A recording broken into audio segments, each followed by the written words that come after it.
Insinyur Sugeng Prayitno MT sebagai penguji kedua. Pada kesempatan yang baik ini, izinkan saya memperkenalkan diri. Nama saya Wafigo Iskandar dengan NIM 1910311011, berasal dari program studi Teknik Mesin Fakultas Teknik Universitas Pembangunan Nasional Veteran Jakarta. Izinkan saya untuk memaparkan seminar proposal dari skripsi saya yang berjudul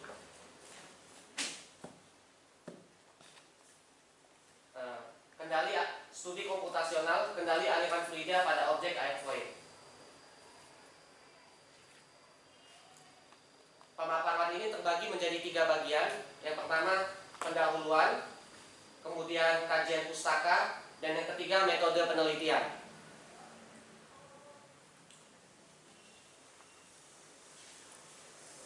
Latar belakang, flow control merupakan suatu cabang ilmu yang berkaitan dengan mekanika fluida maupun aerodinamika.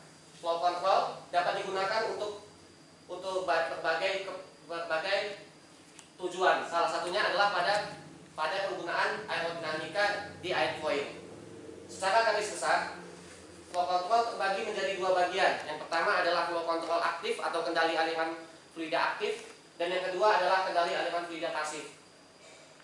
Kendali aliran fluida aktif didefinisikan sebagai suatu kendali aliran fluida di mana kendali aliran fluida tersebut berinteraksi langsung pada area fluida sehingga dapat langsung menghasilkan suatu perubahan aliran fluida tepat di titik di mana diperlukan suatu intervensi.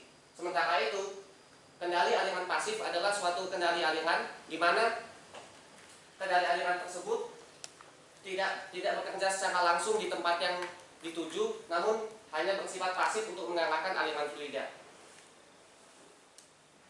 Nah, sejauh ini terdapat beberapa penelitian yang telah membahas mengenai kontrol aliran fluida aktif dan juga pasif. Yang pertama adalah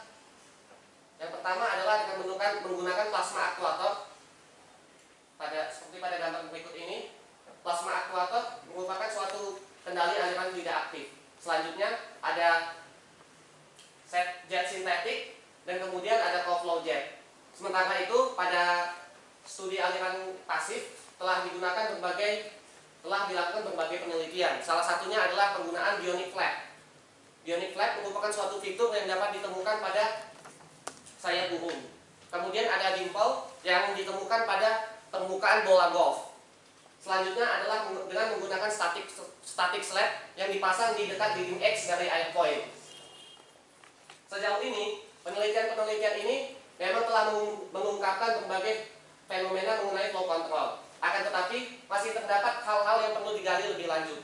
Seperti pada plasma aktuator, penggunaannya memang sangat baik untuk kendali aliran, namun jenis kendali aliran ini memerlukan mekanisme yang sangat rumit untuk dibuat. Sementara itu pada jet sintetik memerlukan oscillating membran di mana diperlukan sebuah wall yang dapat berosilasi. Sedangkan pada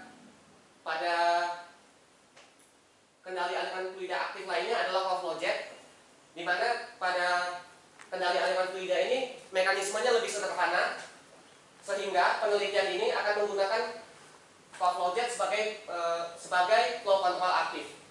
Selanjutnya, bionic flap juga masih mengalami beberapa kekurangan. Salah satunya dia tidak dapat digunakan pada sudut serang air. Jika digunakan pada airfoil, dia tidak dapat digunakan pada sudut serang rendah. Dan untuk dimple sangat sulit untuk diaplikasikan pada objek seperti airfoil. Oleh karena itu, penelitian ini menggunakan kendali aliran fluida pasif berupa static slab karena dipilih kemudahannya untuk diaplikasikan dan lebih sederhana. Oleh karena itu, tujuan penelitian ini adalah yang pertama, mempelajari karakteristik aerodinamika dari airfoil sebelum menggunakan kendali aliran fluida. Yang kedua, mengetahui karakteristik aerodinamika dari airfoil setelah menggunakan kontrol aliran fluida aktif. Selanjutnya, mengetahui karakteristik aerodinamika dari airfoil setelah menggunakan kendali aliran fluida pasif. Yang keempat, menyelidiki penyebab perubahan performa aerodinamika airfoil ketika menggunakan kendali aliran fluida aktif maupun pasif. Yang kelima, mengetahui kendali aliran fluida mana yang paling cocok untuk digunakan digunakan pada airfoil. Lalu masuk ke perumusan masalah dan untuk mengungkapkan masalah-masalah apa saja yang akan dikemukakan pada penelitian ini. Yang pertama, masalahnya adalah bagaimana karakteristik aerodinamika dari airfoil sebelum menggunakan kendali aliran fluida. Yang kedua, bagaimana performa aerodinamika airfoil ketika menggunakan kendali aliran fluida aktif.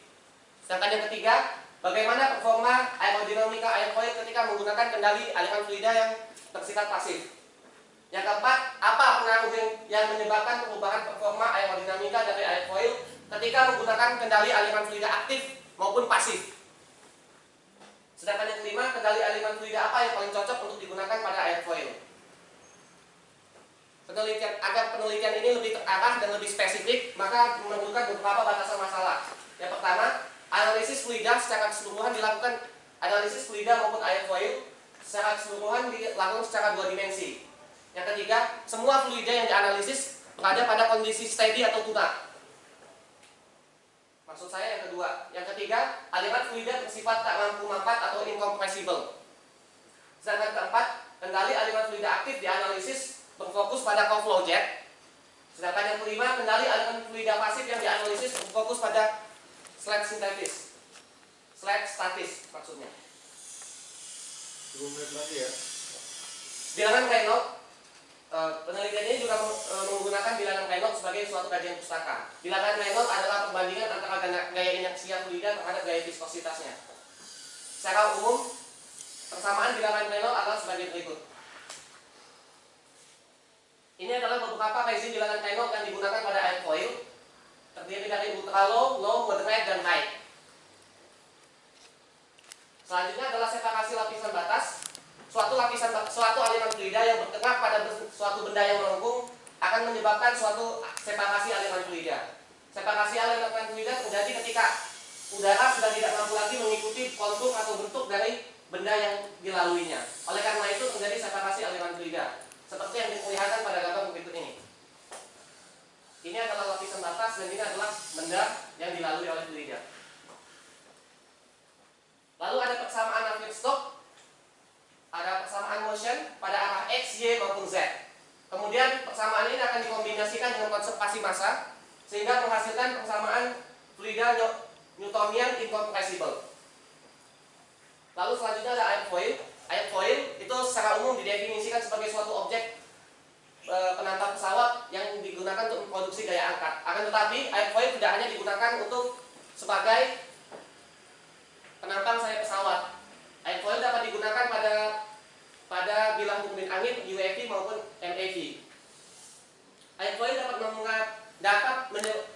mengeluarkan gaya angkat karena mempercepat aliran fluida di upper side sehingga menurunkan tekanannya, sehingga tekanan di lower side lebih tinggi daripada di upper side. Terdapat dua gaya aerodinamika yang dianalisis pada penelitian ini. Gaya aerodinamika yang pertama adalah gaya lift dan yang kedua adalah gaya drag. Secara umum gaya lift didefinisikan sebagai suatu gaya aerodinamika yang arah gayanya tegak lurus terhadap arah aliran fluida. Sementara itu gaya drag adalah suatu gaya aerodinamika yang arah alirannya sejajar dengan arah aliran fluida. Ya, maksud saya adalah gaya drag adalah suatu gaya aerodinamika yang vektornya atau arahnya searah dengan arah aliran fluida. Gaya drag terdiri dari tiga jenis pada airfoil, yaitu gaya drag gesek, drag tekan, dan drag pusaran. Ini adalah persamaan yang digunakan untuk menghitung koefisien gaya drag dan koefisien gaya drag, dan koefisien gaya lift pada suatu airfoil. Lalu selanjutnya merupakan ada co-flow jet yang merupakan suatu perangkat kontrol aliran aktif. Co-flow jet bekerja dengan cara menghisap aliran fluida di suction slot, kemudian menginjeksikannya pada injection slot. Dengan adanya aliran fluida di sini, diharapkan akan menghilangkan separasi aliran fluida di upper side airfoil. Lalu ada slide statis yang merupakan flow control pasif, di mana slide dipasangkan di dekat leading edge sehingga mampu menghasilkan aliran fluida, sehingga dapat menghilangkan aliran fluida yang bertolak di punggung airfoil sehingga fluida dapat mengalir tepat di punggung airfoil tanpa adanya resirkulasi. Metode penelitian ini dilakukan dengan berbagai tahapan. Secara umum, karena penelitian ini dilakukan dengan menggunakan komputasi, maka terdiri dari 3 bagian utama dalam hal komputasi, yaitu pre-processing, solving, dan post-processing. Data-data yang diperoleh dari tahapan ini kemudian dianalisis atau diuji kelayakan datanya untuk memastikan data tersebut terjamin kualitasnya, yaitu dengan cara validasi dan juga verifikasi. Kemudian jika berhasil, langsung lanjut ke analisis data. Apabila gagal, akan dikembalikan ke tahapan pre-processing. Setelah dianalisis data, akan dilakukan penarikan kesimpulan. Ini adalah desain biometri yang diajukan pada penelitian ini. Ini adalah bentuk baseline dari NACA 4415 dan NACA 0015. Ini adalah bentuk static slab-nya, sedangkan ini adalah bentuk overflow jet-nya. NACA 4415 dan NACA 0015 dipilih karena dua airfoil ini memiliki karakteristik yang berbeda. Dapat dilihat dari bentuknya, di mana airfoil ini digolongkan sebagai airfoil asimetris, sedangkan NACA 0015 digolongkan sebagai airfoil yang bersifat simetris. Kondisi batas terdiri dari yang pertama velocity inlet, pressure outlet, dan untuk overflow jet pada bagian injection slot pada bagian suction slot dipasang outlet fan. Pre-processing terdiri dari diskritisasi yang dibedakan atas tiga golongan. Yang pertama fine, medium, coarse. Masing-masing dibedakan berdasarkan jumlah elemen yang digunakan. Pada mesh fine menggunakan elemen 200.000, medium 100.000, dan coarse 50.000. Detail mesh di sekitar airfoil dapat dilihat pada gambar berikut ini. Verifikasi data dilakukan dengan menggunakan Richardson extrapolation yang telah digeneralisasikan oleh Roche. Persamaan yang digunakan pada verifikasi adalah sebagai berikut. Pertama, menggunakan rasio dari jumlah grade atau jumlah mesh. Kedua, menghitung ordo dari mesh independent test atau grade independent study. Kemudian menghitung grade convergence index pada mesh fine terhadap medium dan grade convergence index mesh medium terhadap coarse. Lalu menghitung relative error dan kemudian menggunakan persamaan ini untuk memastikan apakah pemilihan mesh yang kita gunakan telah berada pada rentang konvergensi. Nilai parameter yang digunakan untuk menghitung nilai error ini ditentukan dengan persamaan ini sehingga diperoleh hasil sebagai berikut. Berikut ini adalah hasil mesh independent test atau verifikasi yang telah dilakukan. Secara keseluruhan dapat dilihat bahwa error terkecil adalah mesh fine. Mesh fine atau dengan 200.000 elemen. Dengan demikian, semua penelitian yang akan dilakukan menggunakan mesh fine dengan 200.000 elemen. Validasi dilakukan dengan membandingkan data yang diperoleh dengan data eksperimen yang dilakukan oleh peneliti lainnya. Sekian presentasi dari saya. Mohon maaf apabila ada kekurangan. Wabillahi taufiq wal hidayah. Wassalamualaikum warahmatullahi wabarakatuh. Terima kasih Mas Warido Iskandar. Salam. Oke, kita langsung masuk aja ke sesi tanya jawab. Untuk penguji 1, silakan Pak Adamora, dipersilakan waktu dan tempat. Ya, oke. Terima kasih Pak James. Saya sebelum masuk ke dalam ininya, identifikasi masalahnya ini judulnya kan studi komputasional ya, kendali aliran fluida pada objek airfoil. Bayangan awal penelitian itu terjadi jika ada masalah ya, problem dulu kan, ada masalah besar, masalah medium, small, nggak ada masalah. Tapi nah, yang jadi pertanyaannya itu ada masalah apa sehingga perlu dilakukan studi komputasional, problemnya apa? Oke, yang pertama, airfoil sampai saat ini itu masih mengalami ada beberapa kekurangan. Salah satunya adalah yang pertama, airfoil cenderung mengalami stall pada sudut serang di sekitar 16 atau 15. Nah, sedangkan penggunaan airfoil, misalkan pada pesawat saat take off, itu sudut serang yang digunakan relatif tinggi, sehingga diperlukan suatu kendali aliran fluida untuk mengatasi stall pada airfoil. Stall terjadi jika pesawat atau airfoil mengalami kehilangan daya angkatnya. Oleh karena itu penelitian ini dilakukan salah satunya dengan menunda adanya stall. Yang tadinya 16, saya akan ditunda bisa sampai 20 atau 21 atau dan lain-lain. Pesawat itu tadi ada sudut serang ya. Ya, Berapa derajat sudut serangnya sehingga menimbulkan apa tadi stall? Stall itu apa definisi dari stall? stall adalah suatu keadaan di mana airfoil atau wing mengalami kehilangan gaya angkatnya secara signifikan. Oke, berarti airfoil kehilangan gaya angkat, jadi liftnya lebih rendah ya, jadi gaya angkatnya lebih rendah. Itu pada sudut berapa? Yang pertama tergantung pada jenis airfoilnya, terus tergantung pada bilangan Reynolds-nya, dan juga tergantung pada beberapa kondisi yang diperhitungkan. Misalkan kalau misalkan kita bilangan Reynolds 100.000 tentu berbeda jika bilangan Reynolds airfoilnya itu 1 juta misalkan. Bisa dapat nggak perkiraannya kalau pesawat kira-kira dia udah nggak stabil itu pada sudut berapa sudut serangnya? Kan pesawatnya terbang ya pakai airfoil. Itu di sudut berapa? Apakah 90 derajat udah tegak lurus atau 60 derajat atau gimana? Oke. Yang pertama tergantung pada jenis airfoil yang digunakan. Kalau misalkan kita pakai airfoil yang misalkan Naka 0015 atau Naka, tergantung dari jenis airfoilnya. Ketika sudah mengalami stall, itu pesawat sudah kehilangan gaya angkatnya dan sudah kehilangan stabilitasnya. Sebenarnya kalau mau mempertimbangkan stabilitas, selain menggunakan CL, kita juga bisa menggunakan CM atau coefficient of moment.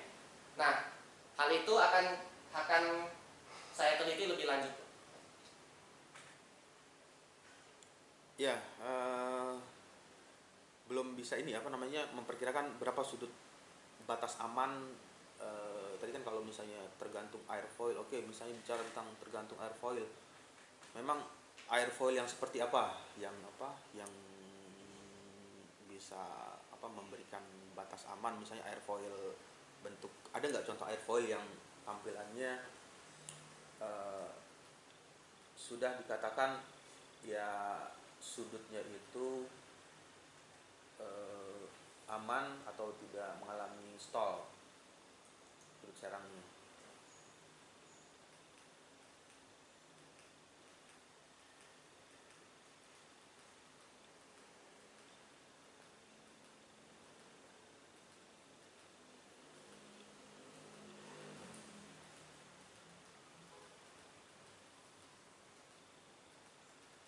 Nah, ini adalah salah satu data dari salah satu penelitian yang saya lakukan untuk mengetes validasinya.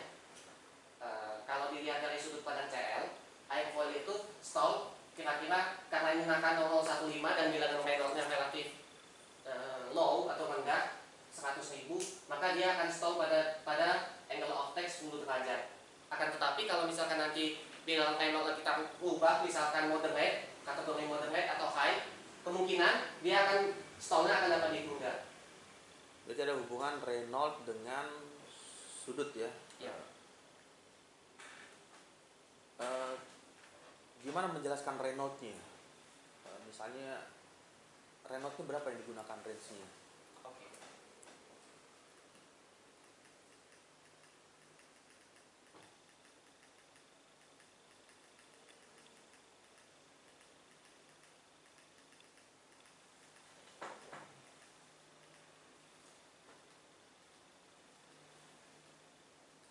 Nah ini, jadi ini ada bilangan Reynolds-nya, ini ada ultra low, ada low dan moderate dan juga high. Bilangan Reynolds ini, kategori ini sudah dibedakan berdasarkan karakteristik dari airfoil itu sendiri. Misalkan pada ultra low, tentu ketika pesawat melakukan penerbangan pada low misalkan, atau airfoil melakukan penerbangan pada low dan ultra low, tentu akan menghasilkan stall yang berbeda. Sehingga kalau kategori Reynolds, parameter bilangan Reynolds ada pada tabel ini, Pak. Ini pertanyaannya, misalnya tadi kan 10 derajat ya, 10 derajat. Nah itu di Reynolds berapa range-nya di amannya dengan sudut serang 10 derajat? Oh, kalau 10 derajat tadi yang data tadi maksudnya itu saya amati pada 100.000 pada range low 10 pangkat 4. 100 ya 10 pangkat 5 10 pangkat 5 10 pangkat 5. ya, masuk dalam kategori low. Bukan 10 apa, bukan 10 pangkat 4 ya? Maaf kalau 10 pangkat Itu apa? 10 pangkat 4 enggak? ya 10 pangkat 4 ini 10 pangkat 4 sampai 3 kali 10 pangkat 5. Kalau 100.000 berarti 10 pangkat 5. Nah, tadi yang saya tampilkan datanya itu adalah data pada bilangan Kainos 10 pangkat 5. 10 pangkat 5 ya. Iya. Terus di alam bebas ya. Ini kan aktualnya kan komputasi itu bisa mensimulasikan kondisi yang aktual, bisa kan? Iya, bisa. Oke. Kemudian tadi ada batasan masalahnya itu, kenapa memilih fluida yang dianalisis itu suatu aliran yang bersifat tunak? Sedangkan alam bebas itu kan kita nggak tahu angin itu atau kecepatan angin itu ya fluktuatif, berubah-ubah. Kenapa nggak memilih transien? Untuk sementara batasan masalah yang akan saya teliti memang bersifat steady. Untuk transien mungkin akan saya pelajari lebih lanjut. Kalau di sini saya baru mempelajari aliran fluida yang bersifat steady pada airfoil. Iya. Kalau dari saya itu menyarankan ya kondisinya kan transien ya, karena ya ini pesawat itu kan di ruangan terbuka kan, dijalankannya di udara bebas, maksudnya ya ada pengaruh cuaca, pengaruh nah, misalnya pesawat juga kalau kondisi cuaca mau turun hujan, kadang pesawat dilarang untuk terbang. Terus tiba-tiba cuaca cerah, BMKG mengatakan boleh terbang, tapi pada saat sudah berada di atas kondisinya berubah. Nah, itu kondisi unsteady. Nah, di bagian itu masuknya ke sana. Oke, Pak. Terima kasih atas sarannya, nanti akan saya pelajari lebih lanjut, Pak. Oke, kemudian ada Navier-Stokes. Itu Navier-Stokes itu apa? Navier-Stokes. Persamaan Navier-Stokes. Tadi banyak keluar persamaan Navier-Stokes ya.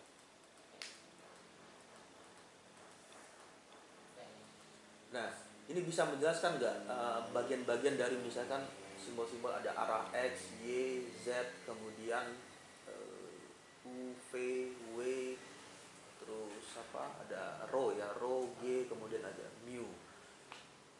Maknanya apa dari persamaan motion yang arah X, Y, dan Z-nya?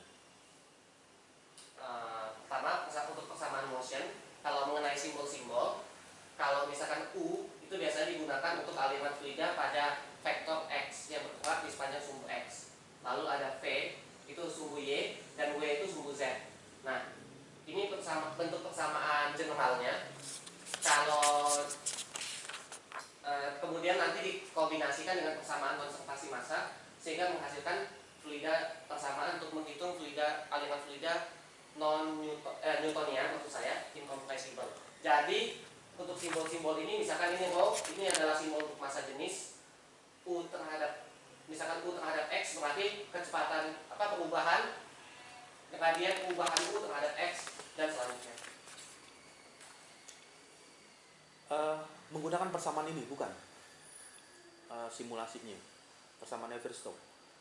Kalau simulasinya sebenarnya bukan menggunakan persamaan Navier-Stokes. Ini kan persamaan generalnya ya, Pak. Kalau simulasi itu menggunakan persamaan Reynolds Fx Navier-Stokes. Jadi persamaan Navier-Stokes yang ini kemudian akan dimodifikasi ke dalam bentuk persamaan numerik untuk nanti di running di ANSYS atau di CFD. Jadi apakah menggunakan persamaan ini? Enggak, karena nanti akan dimodifikasi untuk mendapatkan persamaan Reynolds Fx Navier-Stokes. Namun secara general persamaan yang digunakan adalah persamaan ini. Nanti yang Kamis itu akan diturunkan dari persamaan ini. Ini jadi nggak digunakan persamaan ini, yang persamaan X, Y, dan Z. Digunakan, namun akan diturunkan menjadi bentuk numeriknya, Pak. Sehingga dapat didapatkan persamaan Reynolds Fx Navier-Stokes. nggak dikeluarkan ya, maksudnya apa model persamaan turunannya apa dari hasil ini? Untuk saat ini saya baru mempelajari kesamaan bentuk generalnya. Kalau untuk bentuk turunannya dan penurunan-penurunannya sehingga dapat diperoleh persamaan Reynolds FX Navier-Stokes, nanti akan saya pelajari lagi, Pak.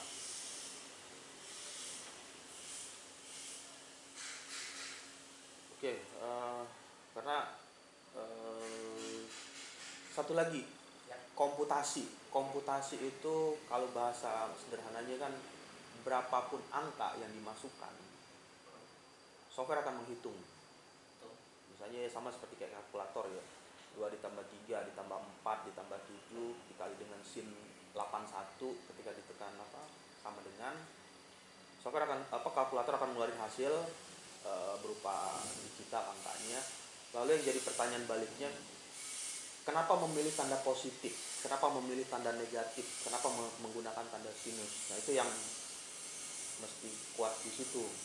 Karena ketika menggunakan tool software yang berapapun gambar-gambar warna-warni yang keluar atau grafik yang ditampilkan, kita pasti akan menganggap itu sudah hampir mendekati kondisi yang aktualnya, tapi ya masih banyak hal yang belum bisa tercover dari kondisi sebenarnya. Terima kasih atas sarannya. Nanti akan saya pelajari lebih lanjut, Pak, untuk persamaan numeriknya. Ya, oke, dari saya sementara itu aja, Pak. Dulu. Silakan Mas Sugeng. Oke. Saya dari penguji lembaga Pak Damora, penguji utama ya. Kalau saya materinya tadi sebagian sudah ditanyain oleh Pak Damora. Kalau saya di bab terakhir yaitu di kesimpulan. Nah, sementara yang Anda buat ini sesuai dengan judulnya, memang saya agak tertarik. Studi komputasional kendali aliran fluida pada objek airfoil. Nah, di dalam penjelasan yang karya tulis Anda itu pasti kan rencana mempunyai kesimpulan. Nah, kesimpulan yang dibuat dengan judul Anda ini kan hasilnya itu sudah diinginkan atau belum?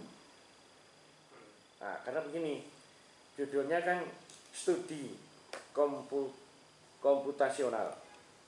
Namanya studi komputasional tadi yang dijelaskan oleh Pak Damora kan masih seperti apakah percobaan perubahan angka yang diinginkan.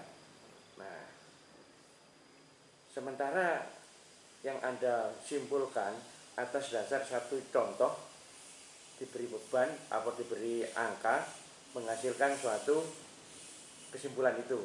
Nah, apakah angka kesimpulan itu sudah membuat istilahnya itu persetujuan dari kesimpulan itu membuat yang diinginkan apa kata hasil angka yang dibuat? Satu contoh tadi, Anda katakanlah alirannya diberi angka berapa, kan menghasilkan kesimpulan itu. Padahal kalau dilihat dari judulnya itu kan seperti simulasi tadi. Nah, sebetulnya yang diinginkan yang baik itu yang seperti apa? Oke. Ya, itu pertanyaannya. Saya izin menjawab, Pak. Ya.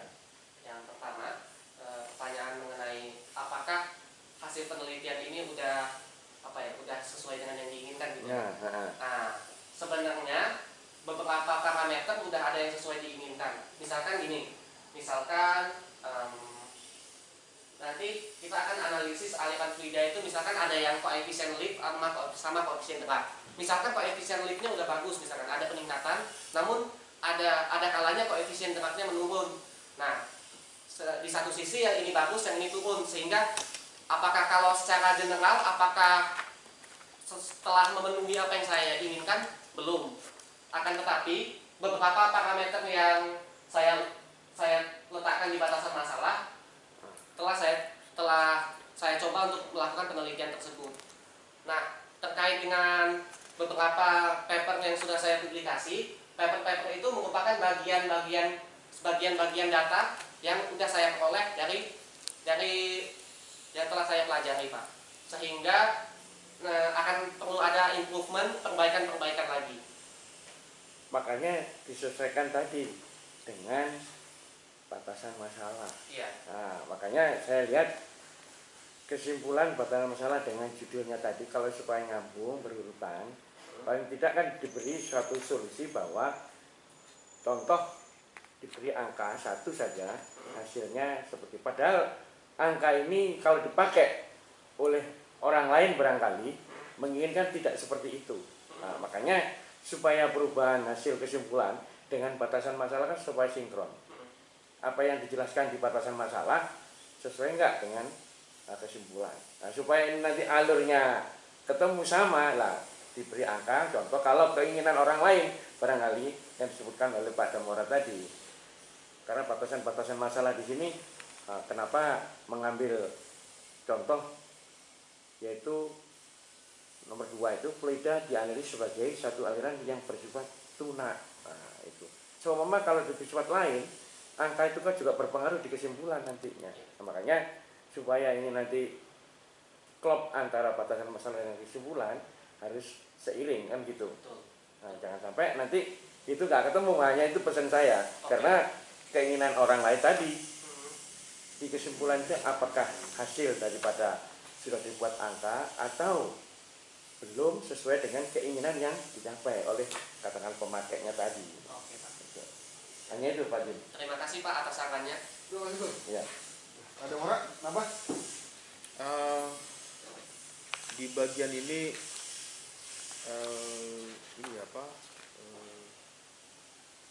banyak persamaan-persamaan ya. Ini kira-kira bisa tahu nggak misalnya coba misalkan yang di bab 3 ya, ada metode penelitian di situ, keluar nggak apa bab 3 nih?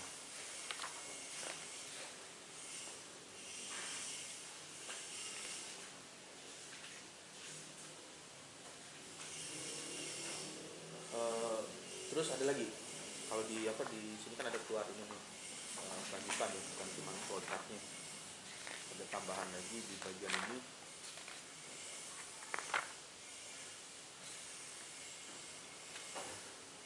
Yang halaman 15. Iya, halaman 15, kemudian halaman 16,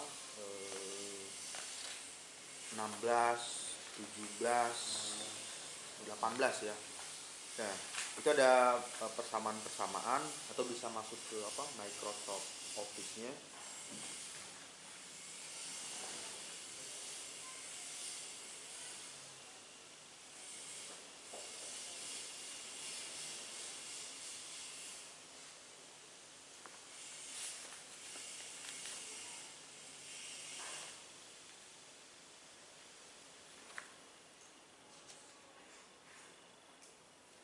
Untuk misalkan persamaan ya yang di 15, halaman 15 ya. Di halaman 15 ya, bisa dibesarkan lagi di zoom.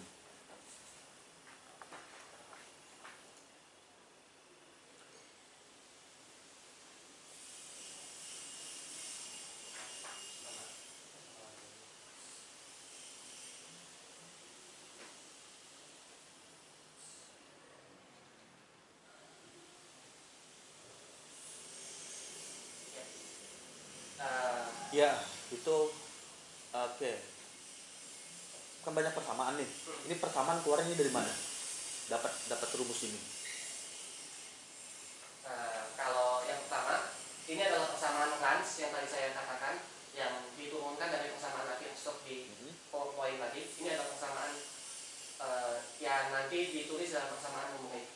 Nah, persamaan Lens ini sebenarnya diturunkan dari persamaan Navier-Stokes yang tadi. Ini adalah persamaan kontinuitas, ini persamaan momentum. Kontinuitas dan persamaan momentum. Oke, apa yang dimaksud dengan kontinuitas? Persamaan kontinuitas itu merupakan suatu persamaan yang menjelaskan aliran fluida di sepanjang ketika misalkan ada fluida yang masuk ke sebuah benda diameternya kecil terus diameternya besar. Nah, persamaan kontinuitas itu akan mengatur berapa, misalkan karena dia tadi penampangnya kecil maka kecepatannya akan dipercepat, kemudian ketika penampangnya membesar kecepatannya akan diperkecil. Itulah persamaan kontinuitas. Nah, sebenarnya persamaan kontinuitas ini akan digunakan untuk menjelaskan kecepatan dari aliran fluida. Ini adalah kecepatan di sepanjang sumbu X. Nomor 7 persamaan kontinuitas ya. Ya. Bisa menjelaskan nggak misalnya nomor 7 ya, untuk persamaan 7 itu bacanya apa tuh? Baca persamaan yang do P, do O per do T ditambah do O kali UI per do kali XI, do XI. Oke. Kenapa sama dengan 0? Arti 0 ini kenapa sama dengan 0? Sama dengan 0 artinya konstan atau tidak terjadi perubahan, tidak adanya perubahan energi. Misalkan ketika dia di sini, misalkan kontinuitas itu kan konstan, Q1 sama dengan Q2. Biarpun nanti permukaannya membesar, tapi memang nanti kecepatannya mengecil, akan tetapi kontinuitasnya akan selalu konstan. Oleh karena itu, karena konstan, maka persamaan di ruas kanan menilai 0. Yang konstan apa? Kontinuitasnya. Debit aliran itu nilainya konstan, selalu bernilai konstan. Debit aliran. Iya. Debit aliran Q1 sama dengan Q2 sama dengan Q3 dan seterusnya. Oke, rumus debit apa? Rumus debit Q sama dengan A luas penampang dibagi kecepatan. Dikali kecepatan. Maka Luas Q1 penampang dikali dengan kecepatan. Iya, kecepatannya. Berarti yang tetap itu adalah debitnya. Iya, kontinuitasnya. Kalau kecepatan berubah dong nggak? Kalau misalnya dibesarin, dikecilin? Pasti berubah, Pak. Karena kan si kecepatannya akan menyesuaikan dengan penampangnya, sehingga nanti Coba bisa digambarin nggak ilustrasinya gimana kalau di apa? Di itunya.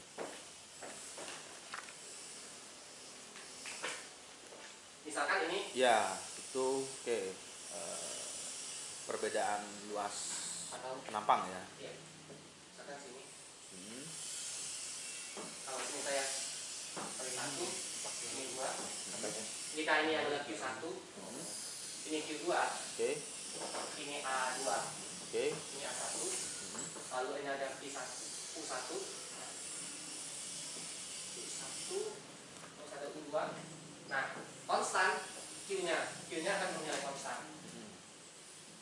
Q1 sama dengan Q2. Q2. Nah, nanti si U-nya akan menyesuaikan sama penampangnya. Ketika penampangnya diperbesar, maka U-nya, jika penampangnya diperbesar, maka U-nya akan diperkecil. U1 dikali itu U ya, simbolnya U apa V? U ya. U itu kecepatan. U kecepatan ya. Misalkan kita U1 menganalisisnya dalam aliran sumbu X. U1 dikali A1 sama dengan U2 kali A2 ya. Yang konstan itu adalah kontinuitasnya. Berarti yang bisa mengalami perubahan adalah kecepatannya ketika kita mengubah dibesarkan, penampangnya. dikecilkan. Oke, kemudian di bagian itu ada misalkan Reynolds ya. Itu kan misalkan pipa ya. Kalau pipa Reynolds itu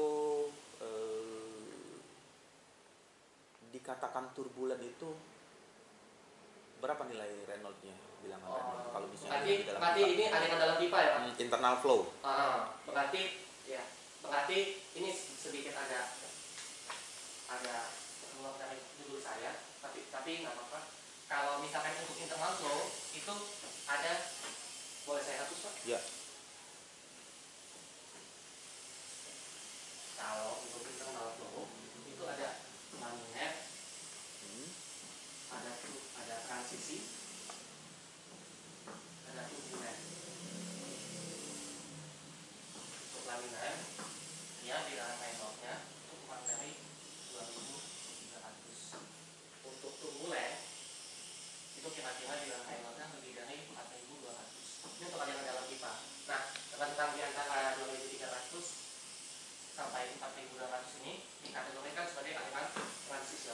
Oke, itu seperti itu. Nah, bisakah aliran turbulen itu dibilangan Reynolds 10? Apa definisi dari turbulen dan laminar? Kalau misalnya masuk ke korelasinya di sini ya, karena ada kata tadi ada turbulen, kemudian ada laminar. Apa definisi dari turbulen dan laminar? Baik, kalau laminar itu sebenarnya partikel aliran fluidanya akan tergerak pada garis arus yang lurus kayak gini. Pada garis arus yang sama. Kalau turbulen dia akan acak-acak. Misalkan ini, ini. Nah, kalau misalkan secara Reynolds number, memang kategorinya ini ada yang turbulen, ada yang transisi, ada yang laminar. Tapi kalau misalkan kita melakukan penelitian dengan menggunakan bilangan Reynolds 2000, terus mau dibikin turbulen dari aliran 2000 ini, caranya biasanya kita pasang misalkan ini pipa, kita pasang suatu permukaan yang bisa mengacak-acak aliran fluida ini, sehingga dihasilkan suatu aliran yang turbulen. Oke, kemudian saya korelasikan dengan judul ya. Ya. Yang diinginkan dari rancangan pesawat itu menginginkan aliran laminar atau aliran turbulen. Oke.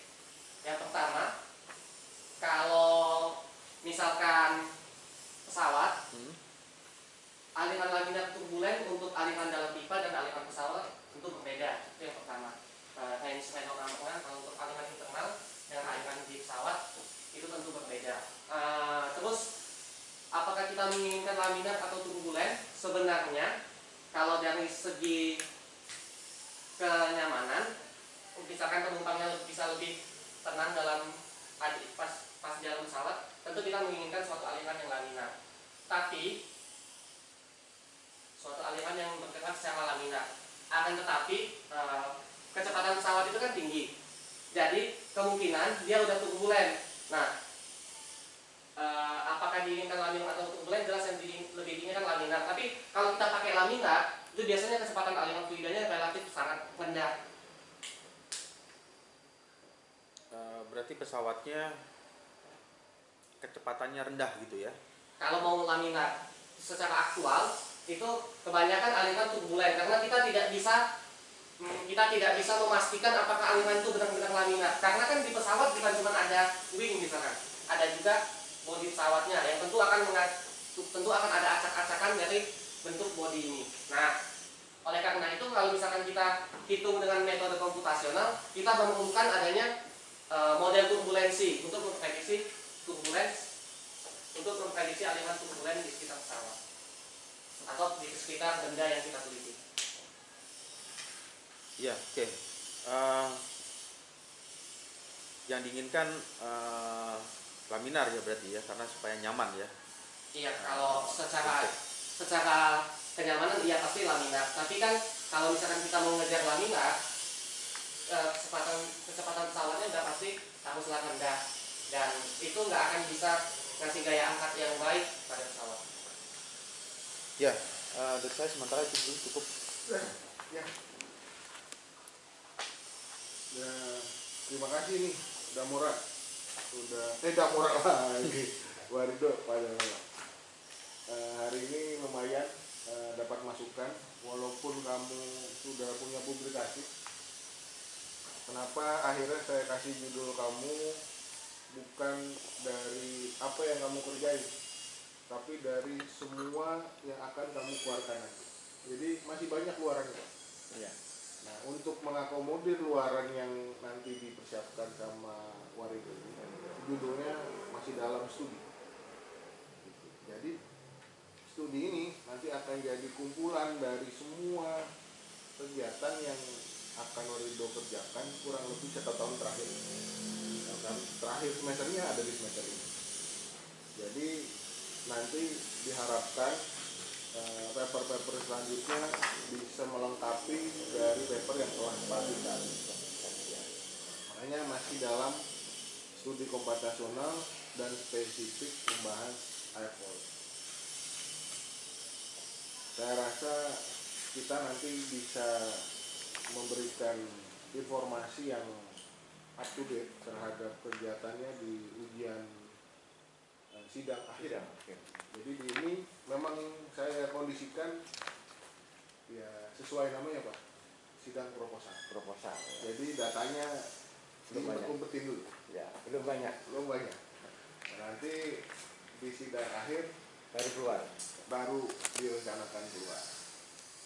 Dari saya itu aja. Nanti masukan daripada Mora, Pak Sugeng itu jadi tambahan buat penelitiannya wali. Dari saya itu aja. Terima kasih banyak. Mohon selanjutnya dipersiapkan setelah kamu sih.